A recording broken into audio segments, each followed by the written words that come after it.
ஒரு ஊரில் ஒரு ராஜா இருந்தார். அந்த ராஜாவுக்கு ஒரு மந்திரி. ராஜா ரொம்ப நியாயமானவர், நேர்மையானவர், கண்டிப்பானவர். தப்பு செய்கிறது யாராக இருந்தாலும் தண்டனை கொடுப்பார். வேண்டியவங்களுக்கு ஒரு நியாயம், வேண்டாதவங்களுக்கு ஒரு நியாயங்கிறதெல்லாம் அவர்கிட்ட கிடையாது. ஒரு சமயம் அரசவையில் அந்த அமைச்சரே விதிமுறைகளுக்கு புறம்பா ஏதோ நடந்துக்கிட்டு இருக்கார். மன்னருக்கு கோபம் வந்துட்டுது. உடனே அந்த அமைச்சரை கிட்டத்தில் கூப்பிட்டு அவர் கன்னத்தில் ஓங்கி ஒரு அறை கொடுத்துட்டாராம். உடனே அந்த அமைச்சர் என்ன பண்ணார் தெரியுமா? நேராக போனார். அங்கே நின்றுக்கிட்டு இருந்த இன்னொருத்தர் கன்னத்தில் ஓங்கி அரைஞ்சார். அறை வாங்கினவர் திகைச்சு போயிட்டார். இவர் ஏன் நம்மளை அரைகிறார் அப்படின்னு யோசனை பண்ணார். மன்னரும் திகைச்சு போயிட்டார். நாம இவர் அரைஞ்சா அதுக்காக இவர் போய் இன்னொருத்தர் அரையணுமா அப்படின்னு யோசனை பண்ணார். இவருக்கு என்ன பைத்தியமானு கூட நினைக்க ஆரம்பிச்சுட்டார். ஆனால் என்ன ஆச்சுன்னா, அப்புறம் அமைச்சர் அவர் கவனிச்சுக்கிட்டு இருந்தாரா, அவர் இன்னொருத்தர் அரைஞ்சார் இல்லையா, அந்த அறை வாங்கின ஆசாமியை பார்த்து கத்திக்கிட்டு இருந்தார். யார்? அமைச்சர். ஏன்பா என்கிட்ட அறையை வாங்கிக்கிட்டு இப்படி விவரம் இல்லாமல் நின்றுக்கிட்டு இருக்கிறிய, நான் உனக்கு கொடுத்ததை நீ வேற யாருக்கிட்டையாவது கொடுத்துரு அப்படின்னார். உடனே அந்த ஆள் பார்த்தான். தனக்கு அடுத்தபடியாக நின்றுக்கிட்டு இருந்தவனை ஓங்கி ஒரு அறை அரைஞ்சான். அவன் கண்ணத்தை தடவிட்டே யோசனை பண்ணான். இது ஏதோ புரிஞ்சுக்கிட்ட மாதிரி அடுத்தாப்புல நின்றுக்கிட்டு இருந்தவனை அரைஞ்சான். இப்படி இந்த அறை மாறி மாறி போய்கிட்டே இருக்குது. ஊரு பூரா பிரயாணம் பண்ண ஆரம்பிச்சுட்டுது. அன்னைக்கு ராத்திரி அந்த ராஜா படுக்கிறதுக்காக போனார். அந்த நேரம் பார்த்து அவர் கன்னத்தில் பலார்னு ஒரு அறை விழுந்தது. நம்மளே அரையிறது யாரு அப்படின்னு அதிர்ச்சியோட மன்னர் திரும்பி பார்க்குறாரு. அரைஞ்சது அவரோட மனைவி. என்னாச்சு உனக்குன்னு கத்துனார் ராஜா. உங்களுக்கு தெரியாதா, ஊர் பூரா ஒருத்தர் மாற்றி ஒருத்தர் மூலமாக இந்த அறை பிரயாணம் பண்ணிட்டு வருது அப்படின்னாங்க அந்த அம்மா. அப்படின்னா ஆரம்பித்த இடத்துக்கே வந்துட்டுதா அப்படின்னாராம் மன்னர். என்ன சொல்கிறீங்கன்னு கேட்டிருக்காங்க. இவர் விவரத்தை சொன்னாராம். அப்படின்னா நீங்கள் ஆரம்பித்து வச்ச இந்த விளையாட்டை நான் முடிச்சு வச்சுட்டேன் அப்படின்னாங்களாம் அந்த அம்மா. மறுநாள் காலை மறுபடியும் அரசவை கூடிச்சு. அந்த அமைச்சர் மன்னரை பார்த்து கேட்டார், என்ன மகாராஜா, என்கிட்ட கொடுத்ததை திருப்பி வாங்கிட்டீங்களா அப்படின்னாராம். இப்படி நடக்கும்னு நான் எதிர்பார்க்கவே இல்லைன்னார் மன்னர். ஆனால் நான் எதிர்பார்த்தேன். அது எங்கே போயிட போகுது, ஊர் பூரா சுற்றி கடைசியில் உங்ககிட்ட தான் சேரும் அப்படிங்கிறது எனக்கு தெரியும் அப்படின்னார் அமைச்சர். இந்த கதை வேடிக்கையாக இருந்தால் கூட இதில் உள்ள கருத்து முக்கியமானது. இந்த உலகத்தில் பல கருத்துக்கள் இப்படி தான் மாறி மாறி சுற்றி வந்துக்கிட்டே இருக்குது. நம்மளும் ஒருத்தன் தன்னுடைய நண்பன் ஒருத்தனை கடத்தரில் பார்த்தான். உடனே ஓடி போய் பலார்னு ஒரு அறை கொடுத்தானான். அவன் கண்ணத்தை தடவிட்டு ஏன்டா என்ன அரைஞ்சேன்னு கேட்டிருக்கான். நீ ஏன்டா என்னை முட்டாள்னு என் மனைவிட்ட போய் சொன்னேன் அப்படின்ட்டுருக்கான் அவன். உன்னை ஒரு முட்டாள்னு சொன்னதுக்காகவா நீ என்ன அரைஞ்ச அப்படின்னு கேட்டிருக்கான் இவன். டேய், நான் அதுக்காக அறையலப்பா, அது ஒரு பெரிய ரகசியம். நான் முட்டாளுங்கிறது அந்த ரகசியத்தை நீ ஏன் எங்கள் வீட்டில் போய் சொன்னேன், அதுக்காக தான் அரைஞ்சேன் அப்படின்னு நானும் அவன்.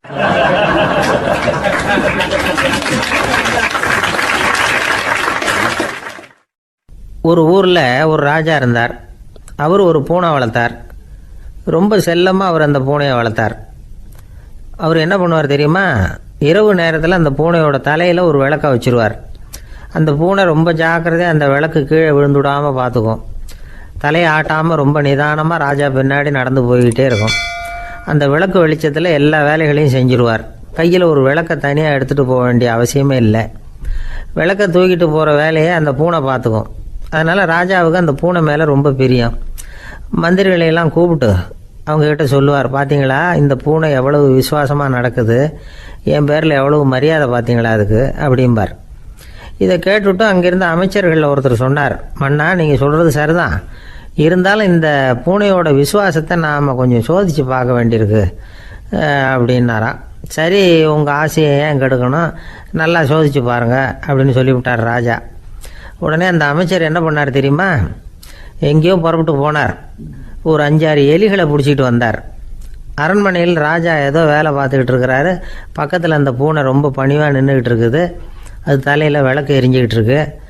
அமைச்சர் தான் பிடிச்சிக்கிட்டு வந்த எலிகளை அந்த பூனை பார்வையில் படுறது மாதிரி எதிரில் விட்டார். அந்த எலிகள்லாம் அங்கேயும் இங்கேயும் ஓட ஆரம்பிச்சிது.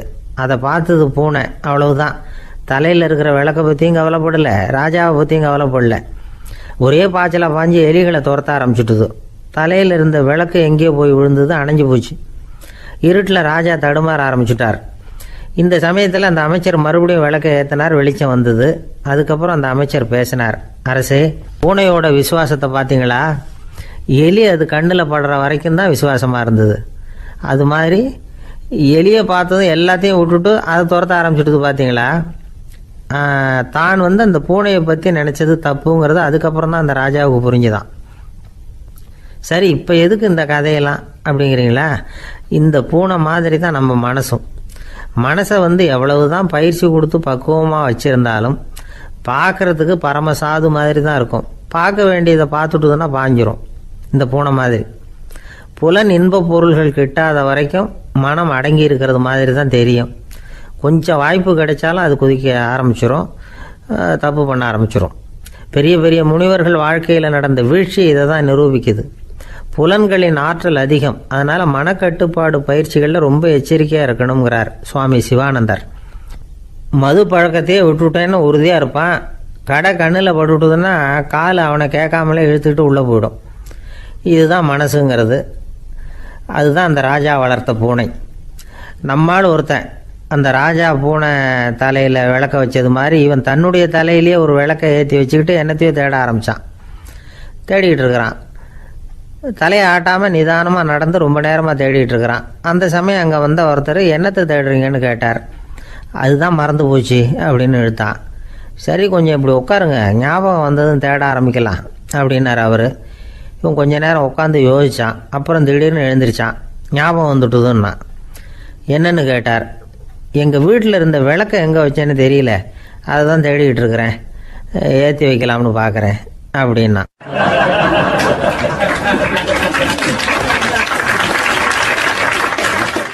வாழ்க்கையில் சில சந்தர்ப்பங்களில் நாம் சில அவமானங்களை சந்திச்சே தீர வேண்டியிருக்கு.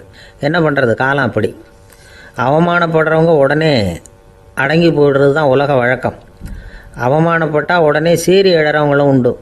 ஆனால் அதையே ஒரு சவாலாக எடுத்துக்கிட்டு முன்னுக்கு வர்றவங்களும் சில பேர் இருக்கிறாங்க. அவங்க ரொம்ப அபூர்வம். இன்றைக்கி மனோதத்துவ நிபுணர்கள்லாம் என்ன சொல்கிறாங்க தெரியுமா? அவமானப்பட்டுட்டா உடனே அடங்கி போயிடக்கூடாதான். அதையே ஒரு சவாலாக எடுத்துக்கிட்டு மனசில் ஒரு வைராக்கியத்தோடு முயற்சி பண்ணினா வாழ்க்கையில் எல்லாரும் முன்னேறலாமா.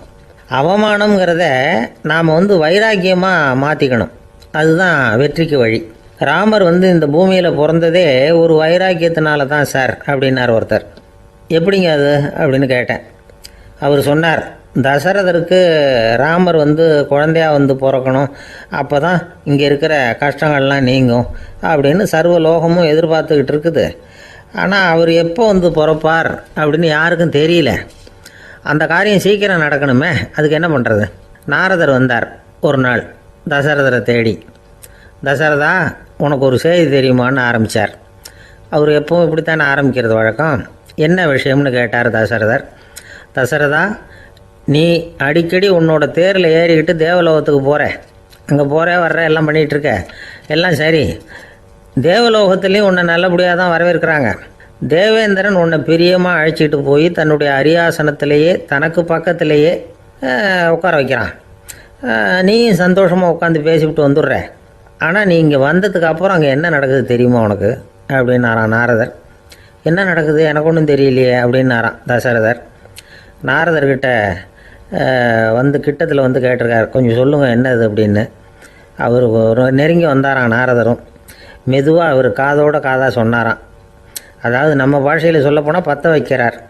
நீ அங்கே தேவேந்திரங்கிட்ட உட்காந்து பேசிவிட்டு வந்த பிறகு நீ அங்கே உட்காந்துருந்த அரியாசனத்தை தண்ணி ஊற்றி கழுவி சுத்தப்படுத்துகிறாங்க. நீ என்ன அந்த அளவுக்கு சுத்தம் இல்லாத ஆளா, தினம் குளிக்காமையாக இருக்கிற அப்படின்னாராம். தசரதருக்கு இது ரொம்ப அவமானமாக போயிட்டுது.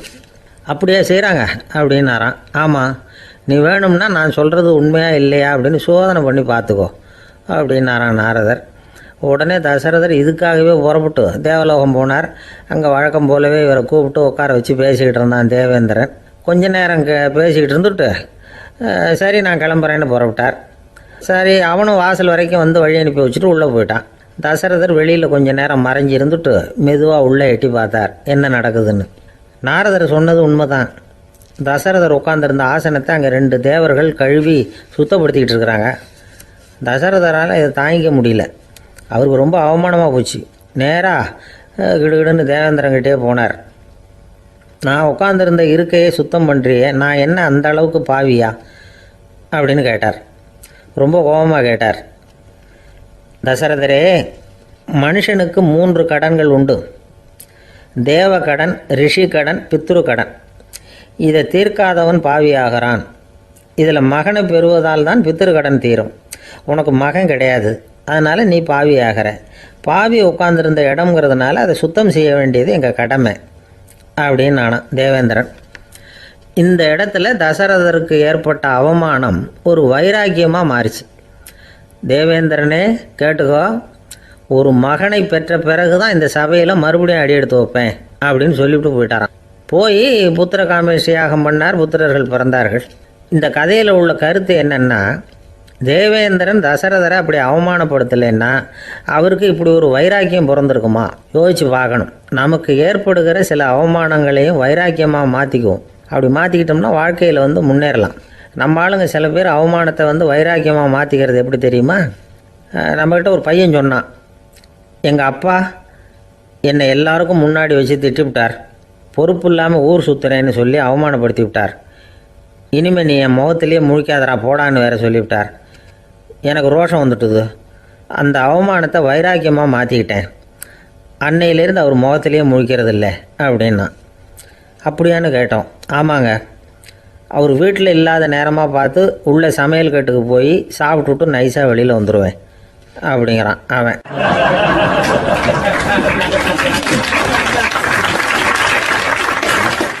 எனக்கு இது மட்டும்தான் சார் தெரியும், இதை தவிர வேறு எதுவும் தெரியாது அப்படின்னு சொல்லிக்கிட்டே காலம் தள்ளுறவங்க ரொம்ப பேர். அவங்கெல்லாம் கஷ்டப்பட வேண்டியிருக்கும். ஒருத்தர் தன்னுடைய தொழிலில் ரொம்ப கெட்டிக்காரராக இருக்கலாம். அதுக்காக எப்பவும் அதே ஞாபகத்தில் இருந்துக்கிட்டு உலகியல் அறிவு இல்லாமல் இருந்துடக்கூடாது. அது ஆபத்து. இதுக்காக நம்ம தாத்தா பாட்டிலாம் ஒரு கதை சொல்லுவாங்களே, கேள்விப்பட்டிருக்கீங்களா? ஒரு சமயம் ஒரு 4 பேர் சேர்ந்து வெளியூருக்கு பிரயாணம் போனாங்களாம். அந்த 4 பேர் எப்படி தெரியுமா? ஒருத்தர் வேதாந்தி, இன்னொருத்தர் சங்கீத வித்வான், 3வது ஆள் வைத்தியர், 4வது ஆள் ஜோசியர். இவங்க 4 பேரும் நண்பர்கள். அதனால் சேர்ந்து புறப்பட்டாங்க.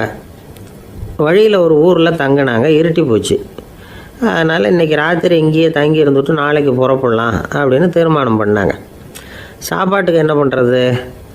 அங்கேயே கடத்தெருவுக்கு போய் சாமான்லாம் வாங்கியாந்து சமைச்சி சாப்பிட்லாம்னு முடிவு பண்ணாங்க. 4 பேர் இருக்கிறதுனால ஆளுக்கு ஒரு காரியமாக செய்யலாம் அப்படின்னு வேலையை பிரிச்சுக்கிட்டாங்க.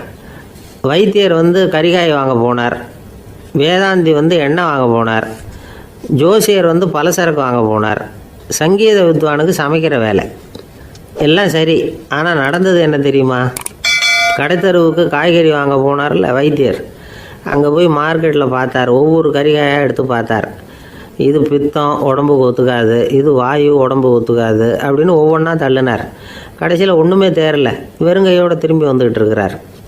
எண்ணெய் வாங்க போனார் வேதாந்தி, அவர் ஒரு தொன்னையில் எண்ணெயை வாங்கினார். பேசாமல் அதை எடுத்துகிட்டு வர வேண்டியது தானே, முடியல. அவருடைய வேதாந்த மூளை சிந்திக்க ஆரம்பிச்சுட்டுது. இந்த தொன்னைக்கு எண்ணெய் ஆதாரமா அல்லது எண்ணெய்க்கு தொன்னை ஆதாரமா அப்படிங்கிற ஆராய்ச்சியில் இறங்கினார். என்னாச்சு தெரியுமா? அப்படி கவுத்து பார்த்தார். வாங்கின எண்ணெய் பூராவையும் வழியில் கொட்டிவிட்டு வெறும் தொண்டையோடு சேர்ந்தார். பலசரக்கு வாங்க போனார் ஜோசியர்.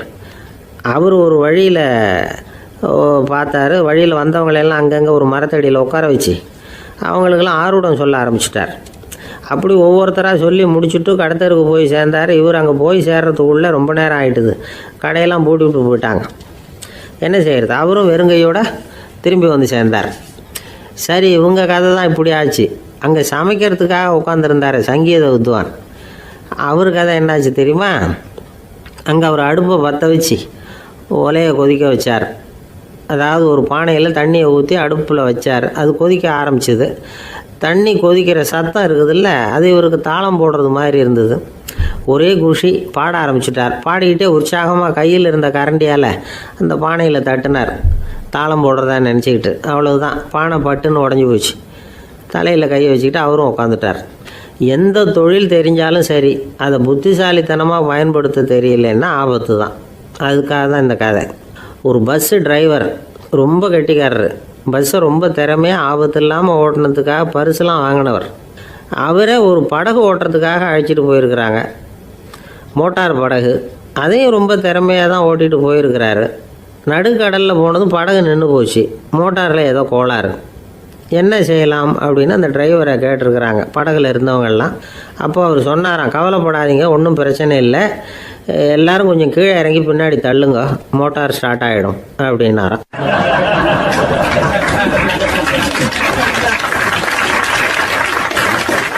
ஒரு ஊரில் ஒரு ராஜா இருந்தார். அவர் ஒரு நாள் காலையில் அரண்மனையில் மேல் மாடத்தில் வந்து நின்றுக்கிட்டு இருந்தார். அப்போ ஒரு ஆள் வீதியில் ரொம்ப வேகமாக ஓடிக்கிட்டு இருக்கான். அதை ராஜா கவனிச்சார். அவன் மனசில் ஏதோ ஒரு தவிப்பு இருக்குங்கிறத புரிஞ்சுக்கிட்டார். உடனே அரண்மனை சேவகர்களை கூப்பிட்டார். அந்த ஆளை இங்கே அழைச்சிட்டு வாங்க அப்படின்னார். இவங்க ஓடி போய் அந்த ஆளை அழைச்சிட்டு வந்தாங்க. மன்னர் முன்னாடி நிறுத்தினாங்க. மன்னர் அவனை நிமிர்ந்து பார்த்தார். எதுக்காக இவ்வளோ வேகமாக ஓடிக்கிட்டு இருக்கிற அப்படின்னு கேட்டார்.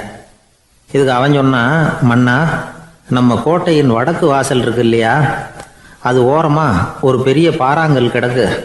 அதுக்கு அடியில் நான் ஒரே ஒரு வெள்ளி நாணயத்தை புதைச்சி வச்சுருக்கேன். அது இப்போ எனக்கு தேவைப்படுது. என்னுடைய மனைவிக்கு ஒரு பரிசு வாங்கி கொடுக்க வேண்டியிருக்கு. அதுக்காக தான் அவசரமாக ஓடிக்கிட்டு இருக்கிறேன் அப்படின்னா. மன்னர் யோசனை பண்ணார். அப்புறம் சொன்னார், அதுக்காகவா இப்படி ஓடுற? பரவாயில்ல, அதை பற்றி கவலைப்படாத. நான் உனக்கு 10 வெள்ளி காசுகள் தர்றேன், வாங்கிட்டு திரும்பி போ அப்படின்னார். இவன் தலையை சொரிஞ்சான். மன்னா, நீங்கள் கொடுக்கறத ரொம்பவும் மகிழ்ச்சியோடு வாங்கிக்கிறேன். இருந்தாலும் அதுக்கப்புறம் அந்த வடக்கு வாசலுக்கு போய் அங்கே இருக்கிற ஒரு நாணயத்தையும் எடுத்துக்கிட்டு போயிடுறேனே அப்படின்னானா. இதை பாருப்பா, அந்த ஒரு நாணயத்தை மறந்துடு, உனக்கு 100 வெள்ளி நாணயங்கள் தரேன் இருக்கார். மன்னா, ரொம்ப மகிழ்ச்சி. உங்கள் மாதிரி தாராள குணம் வேற யாருக்கும் வராது. நீங்கள் கொடுக்குற 100 நாணயங்களையும் வாங்கிக்கிறேன். இருந்தாலும் வடக்கு வாசலுக்கு போய் அதையும் எடுத்துக்கிட்டா 101 ஆகிடுமே அப்படின்னானா. இதை பாருப்பா, அந்த ஒரு நாணயத்தை மறந்துடு, அது எக்கேடாவது கெட்டு போகட்டும். நான் உனக்கு 100 பொற்காசுகள் தரேன், அதையாவது வாங்கிட்டு வந்த வழியிலேயே திரும்பி போடுன்னாரான். தங்க நாணயங்களே தரேன்னு சொல்கிறீங்க, தாராளமாக வாங்கிக்கிறேன். இருந்தாலும் வடக்கு வாசலுக்கு போய் அப்படின்னு மறுபடியும் ஆரம்பித்தான். அரசர் வந்து பொறுமை இழந்துட்டார். கடைசியாக ஒரு முடிவுக்கு வந்துட்டார்.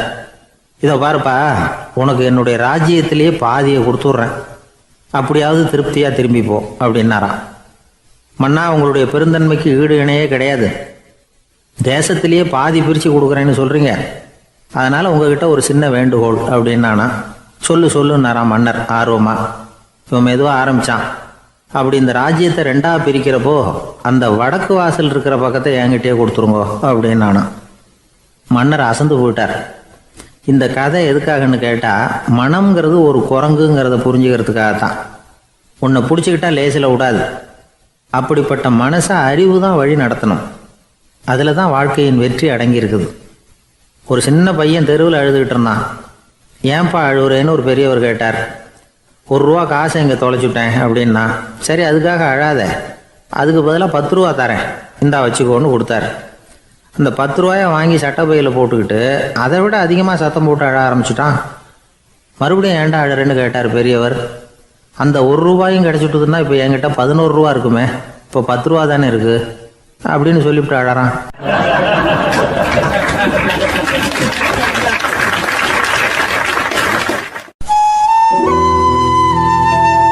வெளிநாட்டுக்கு போகணும்னு ஆசை. ஆனால் அவனுக்கு எந்த மொழியும் தெரியாது. இருந்தாலும் சமாளிச்சுக்கலாம்னு முடிவு பண்ணிட்டு கிளம்பிட்டான். ஏதோ ஒரு தேசத்துக்கு போய் சேர்ந்தான். அங்கே அவனுக்கு யாரையும் தெரியாது. அவங்க என்ன மொழியில் பேசிக்கிறாங்க அப்படிங்கிறது கூட புரியல. என்ன பண்ணுறதுன்னு யோசனை பண்ணிட்டு ஒரு இடத்துல நின்றுக்கிட்டு இருக்கிறான். எதிர ஒரு பெரிய கட்டடம். நிறைய பேர் உள்ளே போயிட்டு இருக்கிறாங்க. இவனும் அவங்க பின்னாடியே உள்ளே போனான். ஒரு பெரிய அறை, அலங்காரம்லாம் பண்ணி வச்சிருக்கிறாங்க. நிறைய பேர் சாப்பிட்றதுக்காக உட்காந்துருக்குறாங்க. இவனுக்கு நல்ல பசி, அதனால் இவனும் உட்காந்தான். சாப்பாடு போட்டாங்க, சாப்பிட்டான். அன்பான உபசரிப்பு. இவன் மனசு உள்ள நினச்சிக்கிட்டான், இது ஏதோ அரசருடைய அரண்மனை மாதிரி தெரியுது, இன்னைக்கு ஏதோ விருந்து நடக்குது, நல்ல வேளை நம்ம பசியும் தீர்ந்தது அப்படின்னு நினச்சிக்கிட்டே நிமிர்ந்து பார்க்குறான். சாப்பாடு பரிமாறினவன் எதிரில் ரொம்ப பணிவோட முதுக வளைச்சி வணக்கம் தெரிவித்தான். இவனும் எழுந்திரிச்சு நின்று முதுக வளைச்சி வணக்கம் தெரிவித்தான். ரொம்ப நன்றின்னா. அவன் ஒரு சீட்டை இவன் கையில் கொடுத்தான். இவன் அதை வாங்கி பார்க்குறான். என்ன எழுதியிருக்குன்னு ஒன்றும் புரியல. சரி, இந்த நாட்டில் தங்களுடைய நன்றியை சீட்டில் எழுதி தான் கொடுப்பாங்க போல இருக்கு அப்படின்னு நினச்சிக்கிட்டு மறுபடியும் நன்றின்னா. ஆனால் அவன் காசை கொடுங்கன்னா. ஏன்னா அது ஒரு ஹோட்டல், இவன் சாப்பிட்டதுக்கான பில் அது. இவன் அதை புரிஞ்சிக்கவே இல்லை. நன்றின்னு அந்த சீட்டில் எழுதி கொடுக்குறாங்க போல இருக்கு அப்படின்னு நினச்சிக்கிட்டு அதை வாங்கி சட்டை பையில் பத்திரமா வச்சுக்கிட்டு, பரவாயில்லைங்க, ரொம்ப மகிழ்ச்சின்னா. ஒரு வெளிநாட்டுக்காரனுக்கு இவ்வளவு தூரம் மரியாதை பண்ணுறீங்களே, எங்கள் ஊருக்கு போனதும் உங்களை பற்றி நிறைய சொல்லுவேன் அப்படின்னா. இவன் என்ன சொல்கிறான்னு அவனுக்கு புரியல. இவனை பிடிச்சி அழைச்சிட்டு போய் முதலாளி முன்னாடி நிறுத்தினான். நாம் சொன்னதில் இவனுக்கு ரொம்ப பெருமையாக இருக்கணும் போல இருக்கு, அதுதான் பெரிய இடத்துக்கு அழைச்சிட்டு வந்திருக்கிறான் அப்படின்னு இவன் நினச்சிக்கிறான். அவரும் பில்லுக்கான பணத்தை கொடுங்கிறாரு. பரவாயில்லைங்க, ரொம்ப மகிழ்ச்சி, நன்றிங்கிறான் இவன். அவரு பார்த்தார், இவனை நீதிமன்றத்துக்கு அனுப்பி வச்சுட்டார். இவன் என்ன நினச்சிக்கிட்டான், நம்மளை இந்த ஊர் ராஜா முன்னாடியே அழைச்சிக்கிட்டு வந்து நிறுத்தி இருக்கிறாங்க போல இருக்கு, என்ன ஒரு பெருந்தன்மை அப்படின்னு நினச்சிக்கிறான். நீதிபதி சொன்னார், சாப்பிட்டதுக்கான பணத்தை கொடுத்துரு, இல்லைன்னா அதுக்கான தண்டனையை அனுபவிக்க வேண்டியிருக்கும்னார்.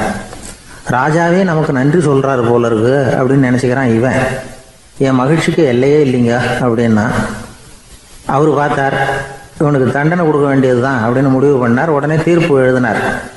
இவனை கழுதையில் பின்புறமாக உட்கார வைங்க, இவன் ஒரு மோசடிக்காரன் அப்படின்னு ஒரு போர்டு எழுதி அவன் கழுத்தில் மாட்டுங்க, அப்புறம் அந்த கழுதையை ஊர் பூரா விரட்டுங்க அப்படின்னார். இவனுக்கு தான் மொழி புரியலையே, ஏதோ நடக்குது அப்படிங்கிறது மட்டும் புரியுது.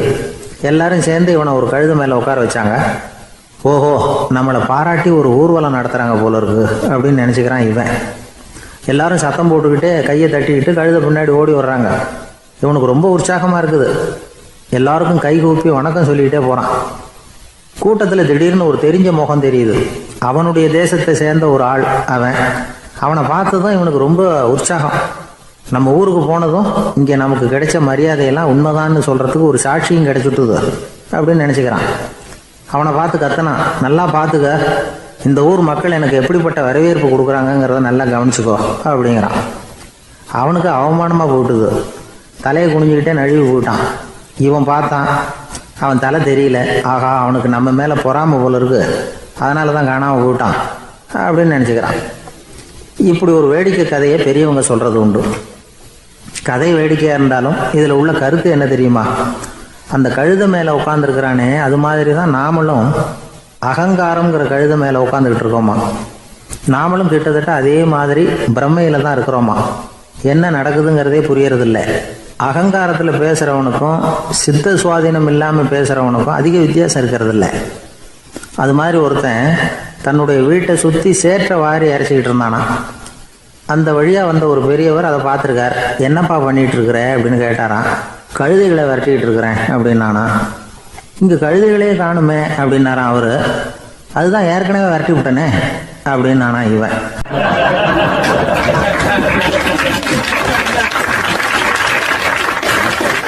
சங்கீத வித்வான்களில் பல வகை உண்டு. சில குறிப்பிட்ட ராகங்களை பாடுறதில் அவங்களுக்கு பெருமை வர்றது உண்டு. ஆனால் ஒருத்தர் இருந்தார், அவரால் ஒரு ராகத்துக்கே பெருமை வந்தது. அந்த ராகத்தை அவர் வாசித்து கேட்கணும் அப்படின்னு சொல்லுவாங்க. அது என்ன ராகம்னா தோடி ராகம். சரி, அந்த வித்வான் யாருன்னா அவர் தான் திருவாவடுதுறை ராஜரத்னம் பிள்ளை.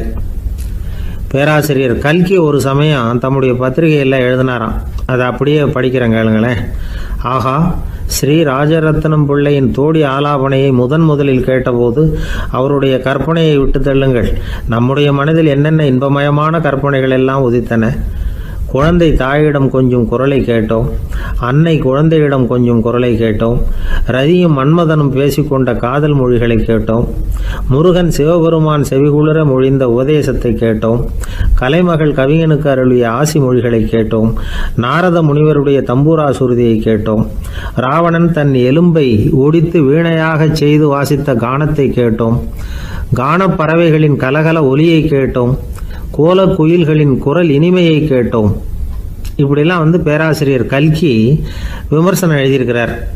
திருவாவடுதுறை ராஜரத்னம் பிள்ளை அவர்களுடைய வாசிப்பை கேட்டுட்டு டிஎன் ராஜரத்னம் பிள்ளை இறந்து போனார். அப்போது கவிஞர் கண்ணதாசன் எழுதினார், செவியனில் ஓடி எங்கள் சிந்தையில் ஓடி இந்த புவியெல்லாம் ஓடி நின்பார் பொங்கிய தோடி வேறிங்கு எவரிடம் போகும் ஐய இனி அதை காப்பார் யாவர் அவிந்தனின் சடலத்தோடே அவிந்தது தோடிதானும் அப்படின்னு எழுதினாராம். அந்த அளவுக்கு அவருடைய தோடியை ரசித்தவர்கள் உண்டு. அதே மாதிரி தோடின்னா என்னன்னு தெரியாமலே அவரை ரசித்தவங்களும் அந்த காலத்தில் உண்டு.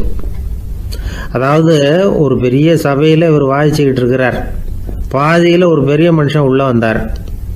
அவர் உடம்புல பட்டு வேஷ்டி, ஜருகை, அங்கவஸ்திரம், வாயில் வெத்தலை, வாசனை புகையில, காதில் வைரக்கடுக்கன், கழுத்தில் தங்க சங்கிலி, கை விரல் பூரா மோதிரம், கையில் ஒரு வெள்ளி வெத்தலை புட்டி, உதவிக்கு 2 பேர் பக்கத்தில். இவ்வளவு பந்தாவோடு வரார் கச்சேரி கேட்குறதுக்கு.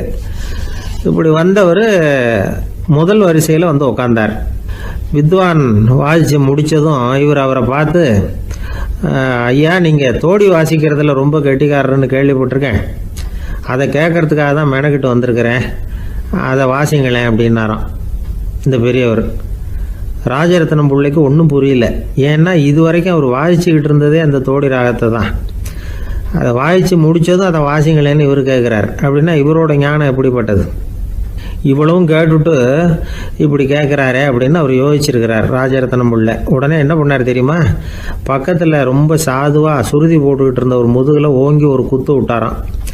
அவருக்கு ஒன்றும் புரியல, எதுக்கு நம்மளை அடிக்கிறார் இவர், நம்மளை குத்துறாரு வித்வான்னு. அவர் அதிர்ச்சியால் இவர் நிமிர்ந்து பார்த்துருக்கார். அப்போ ராஜரத்னம் பிள்ளை சொன்னாராம், ஏய்யா, ஐயா பெரிய மனுஷன், என்னுடைய பரம ரசிகர், தோடி ராகம் கேட்கணுங்கிறதுக்காக இவ்வளோ தூரம் வந்திருக்கிறார், வந்து வரிசையில் உட்காந்துருக்கார். நீ இந்த சமயம் பார்த்து தோடி ராகம் வாசிக்கிற நாதஸ்வரத்தை வீட்டில் வச்சுட்டு வந்துட்டியே, இப்போ ஐயாவுக்காக அந்த ராகத்தை நான் எப்படி வாசிக்கிறது அப்படின்னு சொல்லிவிட்டு மறுபடியும் முதுகில் ஒரு அடி கொடுத்தாராம். அடி வாங்கினவருக்கே சிரிப்பு அடக்க முடியலையா.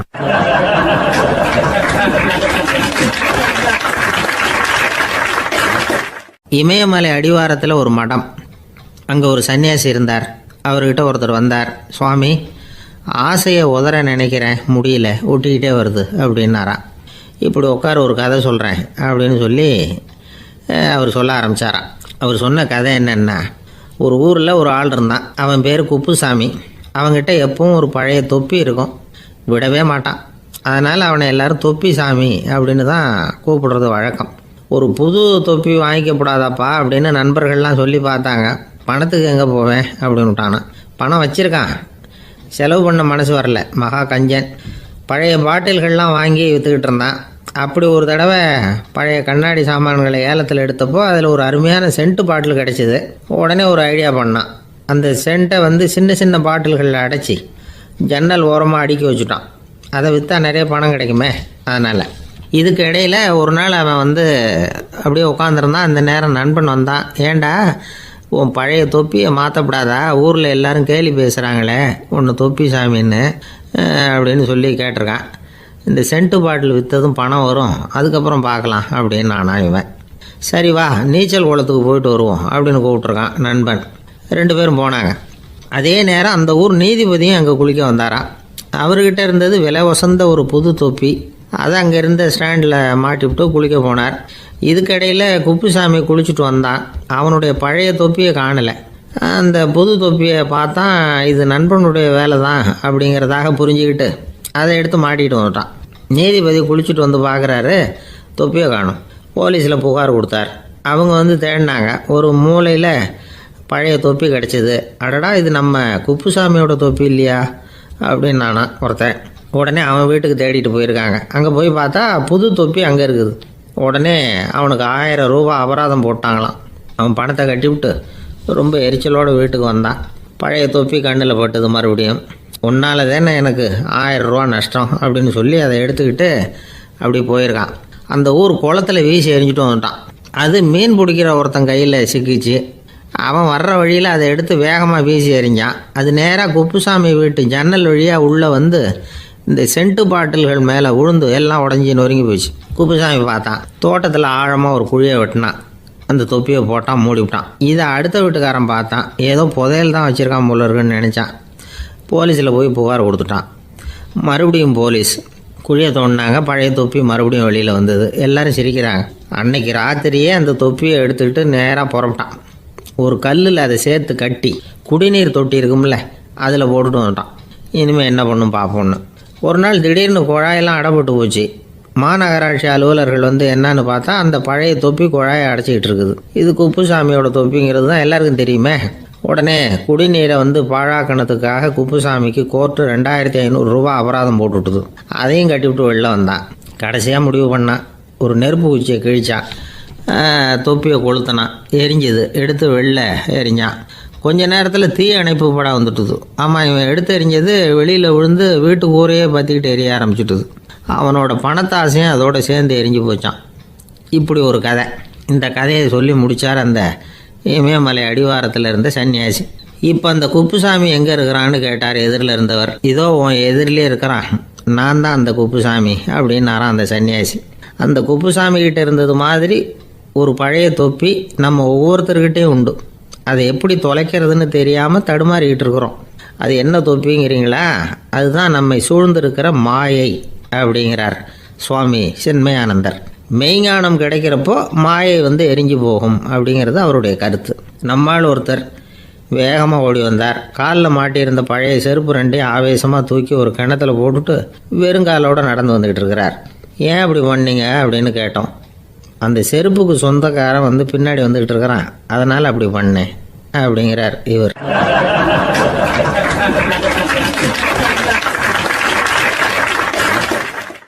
ஒரு கடைக்கு போனேன், 5 ரூபா பணத்தை எடுத்து கொடுத்தேன்.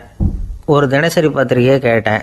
அவர் உடனே அங்கே அடுக்கி வச்சுருந்த பத்திரிகையில் ஒன்று எடுத்து என் கையில் கொடுத்தார். வாங்கிக்கிட்டேன். மீதி பணத்தை எடுத்தார். அதையும் என் கையில் கொடுக்கணும்ல, கொடுக்கல. எதிரில் இருந்த பலகையில் வச்சு எடுத்துக்க சொன்னார். எப்பவும் அவர் அப்படி தான் பண்ணுவார். நானும் எடுத்துக்கிட்டு வந்துடுவேன். இவர் ஏன் இப்படி பண்ணுறாருங்கிறது எனக்கு ரொம்ப நாளாக ஒரு சந்தேகம். ஒரு நாள் அவர்கிட்டயே இதை கேட்டுவிட்டேன். ஏங்க, நீங்கள் உங்கள் கடைக்கு பொருள்கள் வாங்குறவங்களுக்கு நீங்கள் பாக்கி சில்லறையை கொடுக்குறப்போ பலகையில் வச்சு விட்றீங்க, கையில் கொடுக்க மாட்டேங்கிறீங்களே, ஏன் அப்படின்னு கேட்டேன். காசை கையில் கொடுத்தா நம்மக்கிட்ட இருக்கிற லட்சுமி போயிடுவா சார் அப்படின்னார். அதாவது பணம் செலவாயிடும் அப்படின்னு அர்த்தமா. இன்னொரு நண்பர், அவர் ஒரு நாள் வழக்கத்துக்கு மாறாக ரொம்ப சோகமாக உட்காந்துருக்கிறார். ஏங்க என்னாச்சு, ஏன் இப்படி கப்பலே கவிழ்ந்தது மாதிரி உட்காந்துருக்குறீங்க அப்படின்னு கேட்டேன்.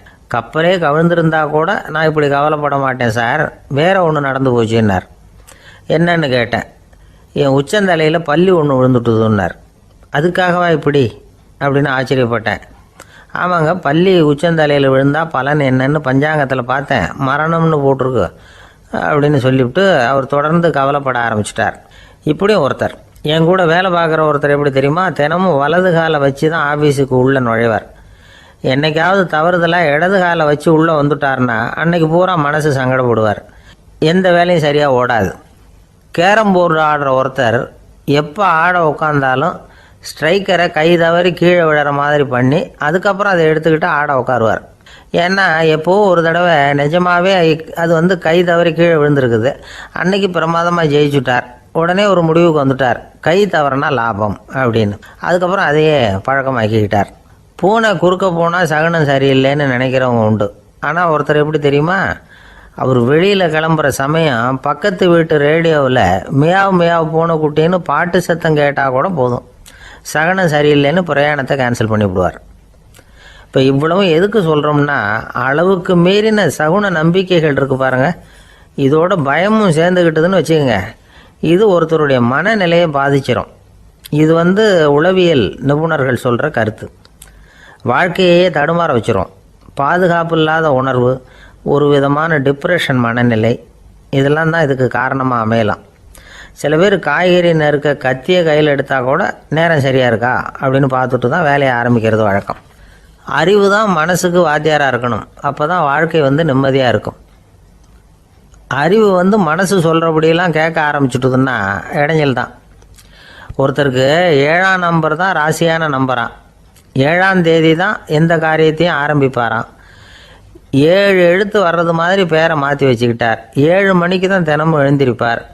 7ஆம் நம்பர் வீட்டில் தான் குடியிருக்கார். கல்யாணம் கூட 7ஆம் தேதி தான் பண்ணிக்கிட்டார். அவர் ஒரு நாள் குதிரை பந்தயத்துக்கு போனாராம்.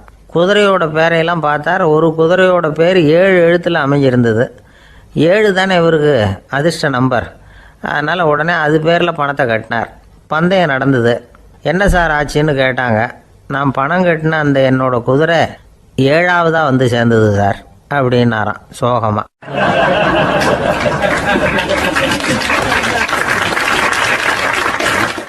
இந்த உலகத்தில் நாம் நல்லபடியாக இருக்கணும்னா அதுக்கு முக்கியமாக தேவைப்படுறது 2. ஒன்று செல்வம், இன்னொன்று அறிவு. சரி, இது 2ல் சிறந்தது எது அப்படின்னு ஒரு கேள்வி கேட்டால் என்ன பதில் சொல்கிறது?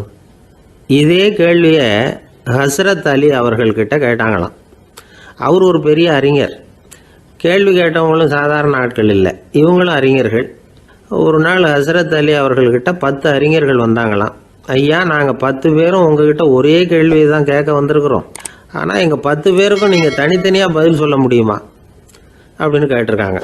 அதாவது அவங்க ஒரே கேள்விக்கு இவர்கிட்ட இருந்து 10 விதமான பதில் எதிர்பார்க்குறாங்க. சரி கேளுங்க, என்ன கேள்வி அப்படின்னார் அவர். அப்போ தான் அவங்க கேட்டாங்களாம், செல்வம் அறிவு இது 2ல் சிறந்தது எது?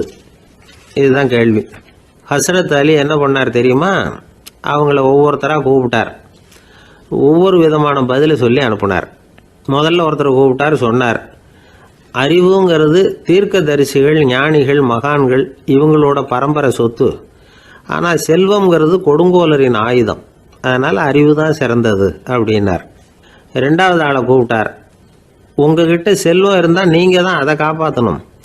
ஆனால் அறிவு உங்களை எப்பவும் காப்பாற்றும். ஆகவே அறிவு தான் சிறந்தது அப்படின்னார். 3வது ஆளை கூப்பிட்டார்.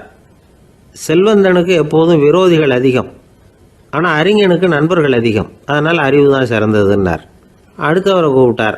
செல்வம் அடுத்தவங்களுக்கு கொடுக்க கொடுக்க குறையும், ஆனால் கல்விங்கிறது அதிகரிச்சுக்கிட்டே வரும், கொடுக்கறதுனால குறையாது. அதனால் அறிவு தான் சிறந்ததுன்னார். இன்னொருத்தரை கூப்பிட்டார். அறிவுள்ளவன் எப்பவும் அதை அடுத்தவங்களுக்கு வாரி வழங்கிக்கிட்டே இருப்பான். அதனால் அவங்ககிட்ட தாராளத்தன்மை இருக்கும். ஆனால் செல்வந்தன்கிட்ட கஞ்சத்தனம் தான் இருக்கும். அதனால் அறிவு தான் சிறந்ததுன்னார். 6வது நபரை கூப்பிட்டார். செல்வத்தை கள்வர்கள் திருடிட்டு போக முடியும், ஆனால் அறிவை அப்படி திருடிட்டு போக முடியாது அப்படின்னார். 7வது நபரை கூப்பிட்டார். செல்வம் கால ஓட்டத்தில் அழிஞ்சிரும், ஆனால் அறிவை கால ஓட்டம் ஒன்றும் பண்ண முடியாது. ஆகவே அறிவே சிறந்ததுன்னார். 8வது ஆளை கூப்பிட்டு சொன்னார், செல்வத்துக்கு எப்பவும் எல்லை உண்டு, நிறை உண்டு, அளவு உண்டு, கணக்கு உண்டு. ஆனால் அறிவுக்கு அப்படிப்பட்ட எல்லை எதுவும் கிடையாது. அதனால் அதுதான் சிறந்ததுன்னார். அடுத்தவனை கூப்பிட்டார். செல்வம் உள்ளத்தில் உள்ள ஒளியை போக்கிவிடும், இருட்டை உண்டாக்கிவிடும், விரிந்த மனப்பான்மையை குறுகலாக்கிவிடும். ஆனால் அறிவு அப்படி இல்லை, இருண்ட உள்ளத்தில் ஒளியை பாய்ச்சி அதை விசாலப்படுத்துது. அதுதான் சிறந்ததுன்னார். கடைசியாக 10வது நபரை கூப்பிட்டார். செல்வம் மனசில் செருக்கை உண்டாக்குது, ஆணவத்தை ஏற்படுத்துது. அதனால் நானே கடவுள்னு நினைக்கிற அளவுக்கு மனுஷனை தாழ்த்தி விடுது. ஆனால் அறிவு பணிவையும் பண்பாட்டையும் வளர்க்குது. அதனால் அறிவு தான் சிறந்ததுன்னார். ஆக இப்படி 10 பேருக்கும் 10 விதமாக பதில் சொன்னது மூலமாக ஹஸ்ரத் அலி அவர்கள் அறிவு தான் செல்வத்தை விட சிறந்தது அப்படிங்கிறதுக்கு 10 காரணங்களை சுட்டி காட்டியிருக்கார். அந்த அறிஞர் 10 பேர் கேட்ட ஒரே கேள்விக்கு 10 பதில் சொன்னார். நமக்கு வேண்டிய ஒருத்தர் 10 பேர் கேட்ட கேள்விக்கு ஒரே பதில் சொல்லி சமாளித்தார். கேள்வி என்ன தெரியுமா? என்கிட்ட வாங்கின கடனை எப்போயா திருப்பி கொடுக்க போகிற? இதுதான் அந்த 10 பேரும் கேட்ட ஒரே கேள்வி. இந்த மாதம் 26ஆம் தேதி தந்துடுறேன் அப்படிங்கிற ஒரே பதில் சொல்லி அவ்வளவு பேரையும் இவர் அனுப்பி வச்சுட்டாராம். எல்லாரும் போனதுக்கப்புறம் இவரை தனியாக கூப்பிட்டு கேட்டிருக்கிறாங்க. அது என்ன சார் கணக்கு, 26ஆம் தேதி அன்னைக்கு என்ன அதிசயம் நடக்க போகுது அப்படின்னு கேட்டிருக்காங்க. அதிசயம் அன்னைக்கு இல்லை, அதுக்கு நாளே நடக்க போகுதுன்னாராம். விவரமாக சொல்லுங்கன்னு இருக்காங்க. வேற ஒன்றும் இல்லைங்க, 26ஆம் தேதி தானே எல்லாரையும் வர சொல்லியிருக்கிறேன், அதுக்கு நாளே நான் புறப்பட்டு தலைமறைவாயிட போகிறேன் அப்படின்னாராம், ரொம்ப பெருமையா.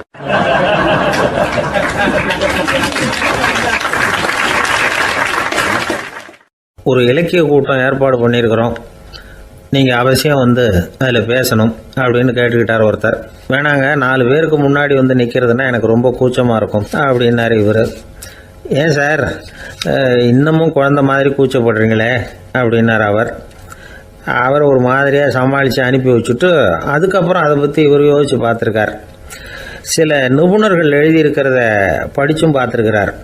மனோதத்துவ நிபுணர்கள் என்ன சொல்கிறாங்க தெரியுமா? 10லேருந்து 20% குழந்தைகள் பிறக்கிறப்பவே கூச்ச சுபாவம் கொண்டதாக தான் இருக்குதான். ஒரு தாத்தா தன்னோட பேர பிள்ளைய ஆசையாக கூப்பிடுறார் விளையாட்டு காட்ட, அதை அழுதுகிட்டு ஓடி போகுது. ஒரு அம்மா தன்னோட பிள்ளைய பள்ளிக்கூடத்தில் சேர்க்கறதுக்காக கூப்பிட்டுக்கிட்டு போகிறாங்க. அந்த பிள்ளை அம்மாவோட முந்தானையில் ஒளிஞ்சிக்கிட்டு வெளில வரமாட்டேங்குது. இவங்களெல்லாம் எப்படி சமாளிக்கிறது? குழந்தைகளோட கூச்ச சுபாவத்தை போக்குறது எப்படி? இதுக்கு நிபுணர்கள் சில யோசனைகளை சொல்லியிருக்கிறாங்க. மற்றவங்களுக்கு முன்னாடி என் பையனுக்கு கூச்சம் ரொம்ப அதிகம் சார், மற்றவங்க பார்த்தா ரொம்ப வெக்கப்படுறான், இப்படி சொல்கிற அப்பாக்கள் உண்டு. என் பையன் புது மனுஷால பார்த்தா அட்டையாக ஒட்டிக்குவான் சார் அப்படின்னு சொல்கிற அப்பாக்களும் உண்டு. இப்படிலாம் குழந்தைகளுக்கு முத்திரை குத்துறது ரொம்ப தப்பான். புதுசாக யாராவது வீட்டுக்கு வந்தால் குழந்தை தானாக தன்னோட கூச்சத்தையும் பயத்தையும் போக்கிக்கிட்டு சகஜமாக மாறி வர்றதுக்கு வாய்ப்பு கொடுக்கணுமா. ஒரு கூட்டத்துக்கோ அல்லது சொந்தக்காரங்க கல்யாணத்துக்கோ குழந்தைய அழைச்சிட்டு போகிறீங்க, அங்கே போய் கட்டாயப்படுத்தி குழந்தைய மற்றவங்க கிட்ட பேச சொல்லக்கூடாது. சில சமயம் குழந்தை தானாக தன்னுடைய கூச்ச சுபாவத்தை விட்டு பேசுகிறதுக்கு முன் வந்தால் அதை பாராட்டணும். குழந்தை கலகலப்பு இல்லாமல் மௌனமாக இருந்ததுன்னா அதையும் கண்டுக்கக்கூடாது. குழந்தை பேச ஆரம்பித்தா அதை ஆர்வத்தோடு கவனிக்க தெரியணும். கலந்து உரையாடுற பழக்கத்தை வீட்லேயே ஆரம்பிக்கலாம். கேட்டதுக்கு பதில் சொல் அப்படின்னு நீங்கள் அதிகாரம் பண்ணிகிட்டு இருக்கக்கூடாது. அது குழந்தைக்கு பேசுகிற சந்தர்ப்பத்தை குறைச்சிருமா. இப்போ நாம் அதிகாரம் பண்ணால் கேலி செய்கிற பழக்கம் குழந்தைகளை ரொம்ப பாதிச்சிருமா. பெரியவங்களானதுக்கு அப்புறமும் சில பேர் கூச்சத்தோடவும் பயத்தோடவும் இருக்கிறதுக்கு இதுதான் காரணம். சின்ன வயசில் அவங்கெல்லாம் ஏதாவது கேலிக்கு ஆளாகி இருப்பாங்க. ரெண்டாவது குழந்தை மூத்த குழந்தைய கேலிக்கு ஆளாகிற சந்தர்ப்பங்களை கண்டு கேலி பண்ணினா அது இளம் நெஞ்சங்களை விட்டு நீங்கிறதே இல்லையா. எப்பவும் குழந்தையோட நடை உடை பாவனைகளை பற்றி சொல்லிக்கிட்டே இருக்கக்கூடாதான். அதுவே கூச்ச சுபாவத்தை கொண்டுட்டு வந்துடுமா. அப்பா எங்கேன்னு யாராவது கேட்டால் இது மாதிரி இன்ன காரியத்துக்காக வெளியில் போயிருக்கார், இத்தனை மணிக்கு திரும்பி வருவார் அப்படின்னு சொல்கிற அளவுக்கு குழந்தைகளை பழக்கப்படுத்தி வைக்கணும். ஃபோன்லேயே யாராவது விசாரித்தா கூட இது மாதிரி பதில் சொல்லு அப்படின்னு சொல்லணும். சின்ன சின்ன மீட்டிங்கில் 4 வாரத்தை பேச தயார் பண்ணலாம்.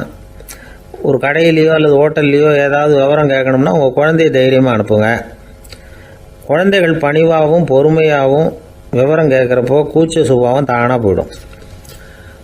சின்ன வயசுலேயே இப்படிலாம் பழக்கப்படுத்தினா தான் வருங்காலத்தில் தைரியமாக இந்த சமுதாயத்தில் வாழ முடியும். இல்லைன்னா 60 வயசுலேயும் அடுப்பங்கரையை விட்டு வெளில வர்றதுக்கு கூச்சப்பட்டுக்கிட்டு தான் இருக்க வேண்டியிருக்கும்.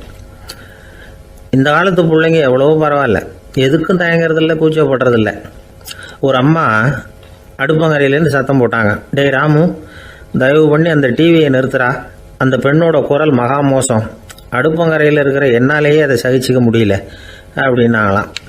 உடனே பையன் கொஞ்சம் கூட தயங்காமல் பதில் சொல்கிறான், அம்மா இந்த குரல் டிவியிலேருந்து வரல, எதிர்த்த விட்டு மாமி தான் இங்கே வந்திருக்கிறாங்க, அவங்க தான் இப்போ என்னோட பேசிக்கிட்டு இருக்கிறாங்க அப்படின்னு நானும்.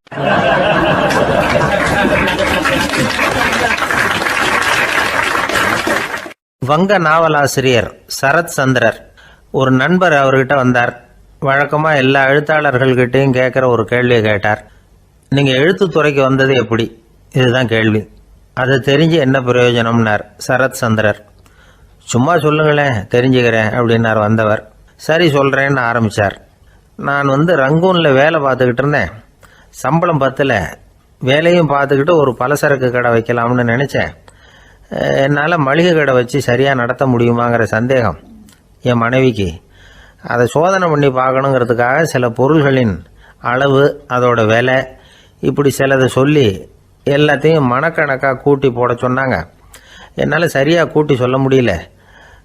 உங்களால் மளிகை கடை நடத்த முடியாதுன்னு சொல்லிவிட்டாங்க. உடனே என்ன பண்ணுறது, வேறு வழி இல்லை, கதை எழுத ஆரம்பிச்சிட்டேன் அப்படின்னார். கேட்டவருக்கு சிரிப்பு வந்துட்டு தான்.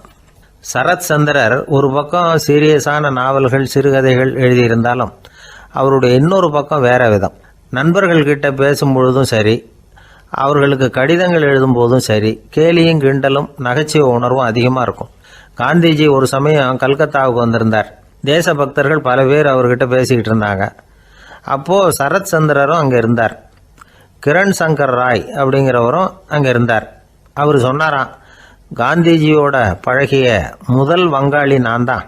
போயர் யுத்த காலத்தில் இவர் லண்டனுக்கு வந்திருந்தப்போ என்கிட்ட தான் வங்காள மொழி கற்றுக்கிட்டார் அப்படின்னாராம். உடனே சரத் சந்திரர் காந்திஜியை பார்த்து, இவர் உங்களுக்கு வங்காள மொழி கற்றுக் கொடுத்தது உண்மைதானா அப்படின்னாராம். ஆமான்னாராம் காந்தி.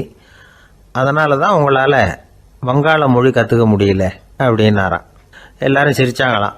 சரத் சந்திரர் சாம்தாபேர் அப்படிங்கிற கிராமத்தில் தங்கியிருந்தார் ஒரு இலக்கிய நிகழ்ச்சியில் கலந்துக்கிறதுக்காக. அதுக்காக ஒரு கல்கத்தாவுக்கு போக வேண்டிய சூழ்நிலை. அதுக்காக புறப்பட்டார். அந்த சமயத்தில் பின்னாடி இருந்து யாரோ அவரை கூப்பிட்டாங்க. இப்படி கூப்பிட்டவரை பார்த்து இன்னொருத்தர் யாரோ அதட்டி இருக்கிறாங்க. போகிறவரை ஏன் இப்படி கூப்பிடுறீங்க அப்படின்னு. ஏன் கூப்பிட்டா என்னன்னு கேட்டிருக்கார் சரத் சந்திரர். புறப்படுறவங்கள பின்னாடி இருந்து கூப்பிடுறது அபசகுனம், போகிற இடத்துல ஏதாவது ஆபத்து வரலாம் அப்படின்னு அதுக்கு விளக்கம் கொடுத்துருக்கிறார் அவர். உடனே சரத் சந்திரர் சொன்னாராம், இதோ இவங்க என்ன இலக்கிய கூட்டத்துக்கு அழைச்சிட்டு போகிறாங்களே, இதை விட வேற என்ன ஆபத்து வந்துட போகுது அப்படின்னாராம். இப்படி சரத்சந்திரருக்கு இயல்பாகவே நகைச்சுவை உணர்வு உண்டு. அவருடைய நண்பர் ஒருத்தர் வீட்டுக்கு கூப்பிட்டுருந்தார். அங்கே ஒரு கச்சேரிக்கு ஏற்பாடு பண்ணியிருந்தாங்க. சரத்சந்திரருக்கு இயல்பாகவே கச்சேரியில் நீண்ட ஆலோசனையெல்லாம் கேட்கறதுக்கு பொறுமை இருக்காது. அதனால் மெதுவாக பாட போகிறவர் எப்படி அப்படின்னு கேட்டிருக்கார். அவருக்கு ரொம்ப நல்லா பாட தெரியும் அப்படின்னு சொல்லியிருக்கிறாங்க. அதுக்கு சரத்சந்திரர், பாட தெரியுங்கிறது சரி, பாட்டை நிறுத்த தெரியுமா, அதை சொல்லுங்க முதல்ல அப்படின்னாராம்.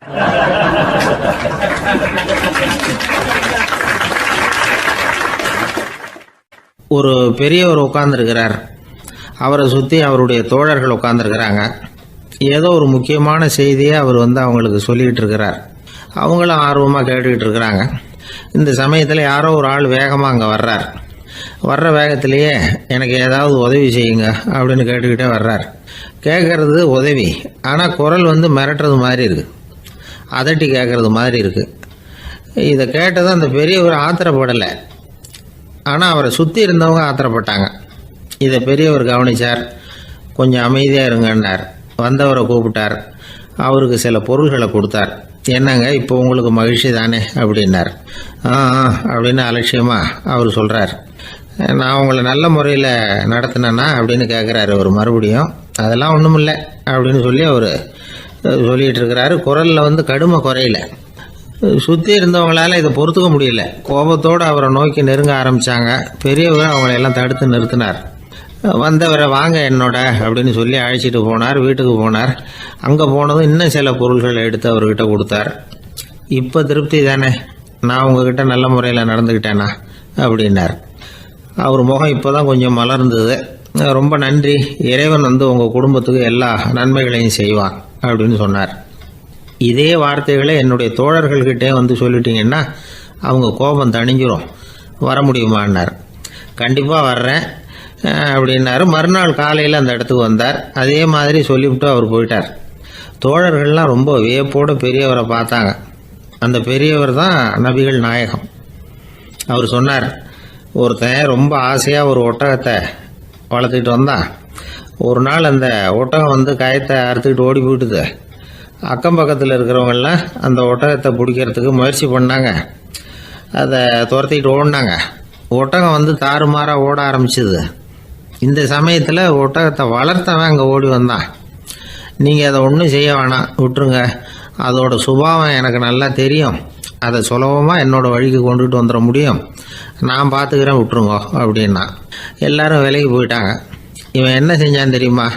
கொஞ்சம் புல்லை கையில் எடுத்துக்கிட்டு அந்த ஒட்டகத்தை நெருங்கினான். அவ்வளவுதான். அது ஓடி இவன் காலடியில் உட்காந்துக்கிட்டது. செல்லமாக அதை அப்படியே தடவி கொடுத்தான். முதுகில் ஏறி உட்காந்துக்கிட்டான். அது பாட்டுக்கு சாதுவாக நடந்து போகுது. இந்த கதையை நபிகள் நாயகம் தம்முடைய தோழர்களுக்கு சொல்கிறார். ஒட்டகத்தை மட்டும் இல்லை, சில மனிதர்களையும் கூட சில விதத்தில் அணுகி தான் அவர்களை சீர்திருத்த வேண்டியிருக்குது அப்படிங்கிறத அவங்களுக்கு உணர்த்தினார். இது ஒரு அழகான உளவியல் அணுகுமுறை.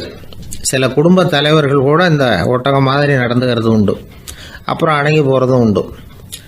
ஒரு குடும்ப தலைவர் காலையில் எழுந்திரிச்சதுலேருந்து சத்தம் போட்டு கத்திக்கிட்டு இருப்பார். பக்கத்தில் இருந்தவங்கெல்லாம் ஓடி போய் சமாதானம் பண்ணி பார்த்தாங்க. அவர் ஓயறது மாதிரி தெரியல. கடைசியில் அவர் மனைவி வந்தாங்க. நீங்கள் எல்லாம் விலைக்கு போயிடுங்க, அவர் சுபாவம் எனக்கு தெரியும், நான் பார்த்துக்கிறேன் அப்படின்னாங்க. சரின்னு எல்லாரும் போயிட்டாங்க. சாயந்தரமாக பார்க்குறாங்க, அவர் சத்தம் இல்லாமல் ஒரு மூலையில் உட்காந்துருக்கிறார். ரொம்ப சாதுவா. ஆச்சரியமாக இருந்தது. என்னம்மா பண்ணீங்கன்னு கேட்டாங்க. அது ஒன்றும் இல்லைங்க, ஒரு வேளை சாப்பாட்டை நிறுத்தினேன், பட்னி போட்டேன், அவ்வளவுதான் அப்படின்னாங்க அந்த அம்மா.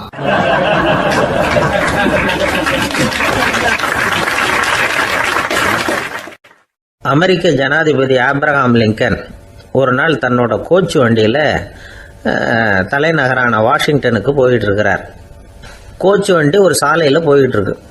அந்த சாலைக்கு ஒரு பக்கத்தில் பயங்கரமான சதுப்பு நிலம். சதுப்பு நிலம்னா அது புதைகுழி, புதை மணல்ங்கிறோம்ல, அது மாதிரி. அந்த சதுப்பு நிலத்தில் யாராவது மாட்டிக்கிட்டா அவ்வளோதான், ஆளை கொஞ்சம் கொஞ்சமாக உள்ளே அமுக்கிவிடும், தப்பிச்சு கரையிறது கஷ்டம். அப்படிப்பட்ட நிலம் அது. ஆப்ரஹாம் லிங்கன் ஏதோ ஒரு முக்கியமான அரசாங்க வேலையாக போயிட்டு திரும்பி வந்துக்கிட்டு இருக்கிறார். அதனால் அந்த சமயத்தில் அவர் விலை வசந்த ஆடைகளை அணிஞ்சிருக்கிறார். அப்படி அவர் அந்த கோச்சு வண்டியில் வந்துக்கிட்டு இருக்கிறாரு. அந்த சமயத்தில் ஒரு காட்சி அவர் கண்ணில் போட்டுவிட்டது. என்ன தெரியுமா? ரோட்டுக்கு பக்கத்தில் இருந்த சதுப்பு நிலத்தில் ஒரு இளம் பன்றி குட்டி சிக்கிக்கிட்டு தவிச்சிக்கிட்டு இருக்குது. பரிதாபமாக கத்திக்கிட்டு இருக்குது. அதை பார்த்தார் லிங்கன். அவருக்கு என்னவும் மாதிரி ஆயிட்டுது. உடனே வண்டியை நிறுத்த சொன்னார். கீழே இறங்கினார். தன்னோட விலை வசந்த ஆடைகளை பற்றி லட்சியம் பண்ணவே இல்லை. தனக்கே ஆபத்து வரலாம்ங்கிறத பற்றியும் கவலைப்படலை. தான் ஒரு குடியரசுத் தலைவருங்கிறத பற்றியும் அவர் நினச்சி பார்க்கல. நேராக அந்த சதுப்பு நிலம் பக்கமாக போனார். அந்த சேத்துல இறங்கி பன்றிக்குட்டியை காப்பாற்றி கரைக்கு கொண்டுட்டு வந்து சேர்த்துட்டார். அதுக்கப்புறம் நிம்மதியாக கோச்சு வண்டியில் ஏறி வெள்ள மாளிகைக்கு வந்து சேர்ந்தார். ட்ரெஸ்ஸு உடம்பு பூரா சேரு சகதி. பார்க்குறவங்களுக்கெல்லாம் ஆச்சரியமாக போச்சு. அவங்களுக்கு ஒன்றும் புரியல. இவர் நேராக ட்ரெஸ்ஸு மாற்றிக்கிறதுக்காக போனார். கோச்சு வண்டி ஓட்டிகிட்டு வந்தவங்கிட்ட போய் எல்லாரும் கேட்டாங்க என்ன ஆச்சு அப்படின்னு. அவர் வர்ற வழியில் நடந்த விவரத்தை சொன்னார். ஆபிரகாம் லிங்கனுடைய இந்த இறக்க குணத்தை எல்லாரும் பாராட்டினாங்களாம், புகழ்ந்தாங்களாம். ஆனால் இதுக்கு லிங்கன் என்ன பதில் சொன்னார் தெரியுமா? தயவு பண்ணி இந்த புகழ்ச்சியான பேச்சையெல்லாம் ஒதுக்குங்க, அதெல்லாம் வேணாம். அந்த சின்ன பிராணி சகதியில் மாட்டிக்கிட்டு துடிச்சிக்கிட்டு இருந்தது. அதை பார்த்தேன். உடனே என்னுடைய இதயத்தில் ஒரு முள்ளு தைச்சது மாதிரி ஒரு உணர்வு. அந்த முள்ளை பிடுங்கி எறிஞ்சேன், அவ்வளவுதான். உண்மையில் அந்த பிராணிக்கு நான் உதவினேங்கிறத விட எனக்கு ஏற்பட்ட இன்னலை போக்கிக்கிட்டேன் அப்படிங்கிறது தான் உண்மை. அதுதான் பொருத்தம். அப்படி இருக்கிறப்போ இதில் புகழறதுக்கு என்ன இருக்குது அப்படின்னார் ஆபிரகாம் லிங்கன். எவ்வளவு யதார்த்தமான வார்த்தைகள் பாருங்கள். இந்த காலத்தில் நம்மளையும் பல பேர் அப்படி உண்டு. நீச்சல் தெரியாத ஒரு ஆள் தண்ணியில் இறங்கிட்டான். தண்ணி ஆழம்ங்கிறது அப்புறமா தான் தெரிஞ்சுது. தத்தளிக்க ஆரம்பிச்சுட்டான். வாழ்னு கத்துறான். கரையில் நின்றுட்டு இருந்த ஒருத்தர் இதை பார்த்தார். உடனே அவருக்கு இதயத்தில் முள்ளு தைச்சது மாதிரி ஒரு உணர்வு. உடனே குபீர்னு தண்ணியில் பாய்ஞ்சார். அவரை காப்பாற்றி கரைக்கு கொண்டுட்டு வந்து சேர்த்தார். இதை பார்த்துக்கிட்டு இருந்த இன்னொருத்தர் காப்பாற்றின அந்த ஆளை பாராட்டி புகழ்ந்தார். என்ன புகழாதீங்க சார் அப்படின்னார் அவர். ஏன்னு கேட்டார் இவர். நான் அந்த ஆளை ஏன் காப்பாற்றினேன் தெரியுமா? அவன் நேற்றுக்கு என்கிட்ட 300 ரூபா கடன் வாங்கியிருக்கிறான். இவன் தண்ணியில் போட்டான்னா நான் கொடுத்த கடனும் தண்ணியில் போடும். அதனால தான் விழுந்து காப்பாற்றினேன் அப்படின்னா அந்த ஆள்.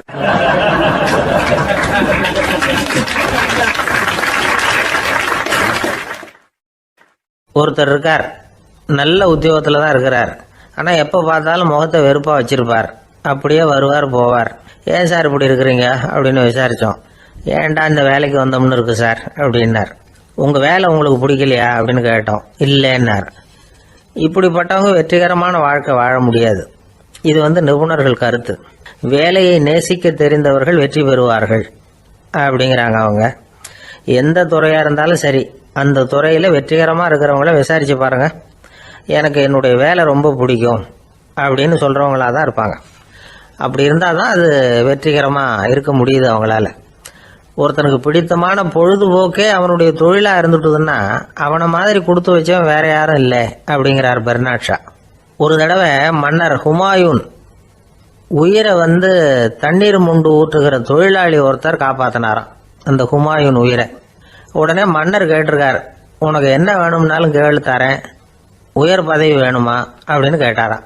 மன்னா, மக்களின் தாகம் தீர்க்கக்கூடிய இந்த பணியை விட உயர்ந்தது உண்டா அப்படின்னாராம் அந்த தொழிலாளி. அவரால் அவருடைய வேலையை நேசிக்க முடிஞ்சுது. அதனால் மகிழ்ச்சியாக இருக்க முடிஞ்சுது. நாமெல்லாம் அப்படி இல்லை. வேலை கிடைக்கிற வரைக்கும் கிடைச்சா போதும் அப்படின்னு இருக்கோம். கிடைச்சதுக்கப்புறம் ஏன்டா அந்த வேலைக்கு வந்தோம்னு ரொம்பவும் அழுத்துக்குவோம். சரி, நாம் இருக்கிற இடத்துல நாம் வெற்றிகரமாக இருக்க வழி உண்டா அப்படின்னா உண்டுன்னு சொல்கிறாங்க. அதாவது மன இயல் நிபுணர்கள் இருக்கிறாங்க இல்லையா, அவங்க அதுக்கு முக்கியமாக 6 வழிகள் சொல்கிறாங்க. நீங்கள் ஒரு அலுவலகத்தில் வேலை பார்க்குறவரா அப்படின்னா இதை கேளுங்க. அதாவது உங்கள் மேலதிகாரி எதிர்பார்ப்புக்கு தகுந்த மாதிரி உங்கள் வேலை இருக்குதா? அப்படி இல்லைன்னா முதல்ல உங்கள் வேலையின் தரம் உயரணும். உங்களுக்கு மேலே கீழே வேலை பார்க்குற பணியாளர்கள்கிட்ட நல்ல விதமாக பழகிறீங்களா? அந்த உறவு முறையில் ஏதாவது குறை இருந்தால் அதை கண்டுபிடிச்சி சரி பண்ணுங்க.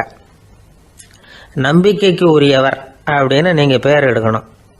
நீங்கள் எடுக்கிற முடிவு நல்ல முடிவாக தான் இருக்கும் அப்படின்னு அடுத்தவங்க சொல்லணும். உங்கள் தோற்றத்துக்கு முக்கியத்துவம் கொடுங்க. இது மனம் உடல் ரெண்டும் சம்மந்தப்பட்டது. அதனால் மனசையும் ஆரோக்கியமாக வச்சுருக்கணும், உடம்பையும் ஆரோக்கியமாக வச்சுருக்கணும். உங்களுடைய நிர்வாகம் செயல்படுற விதத்தை நல்லா புரிஞ்சு வச்சுக்கணும்.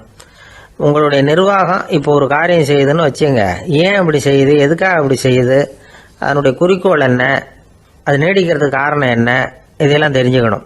சிரிப்புக்கு வஞ்சகம் பண்ணக்கூடாது, நல்லா சிரிக்கணும், அப்போ தான் அது திரும்ப கிடைக்கும். கடந்த கால தோல்வியை பற்றி கவலைப்படக்கூடாது. முதலாளி விருப்பம் தெரிஞ்சு நடந்துக்கிறது நல்லது தான். அதுக்காக காக்கா பிடிக்கணுங்கிற அவசியம் இல்லை. உங்களுக்கு ஒரு பொறுப்பான வேலை கிடைக்குது, உடனே சத்தம் குழப்பம் அப்படின்னு சூழ்நிலையை இறுக்கமாக ஆக்கிடக்கூடாது. எந்த சூழலையும் இயல்பாக கையாளக்கூடியவர் அப்படிங்கிறத காட்டணும். இதெல்லாம் உங்கள் துறையில் நீங்கள் வெற்றி பெற நிபுணர்கள் சொல்கிற யோசனைகள். இவ்வளவு விவரமும் சொல்லிவிட்டு ஒருத்தரை பார்த்து கேட்டோம், இப்போ சொல்லுங்கள், நீங்கள் செய்கிற வேலை உங்களுக்கு பிடிச்சிருக்குதா அப்படின்னு.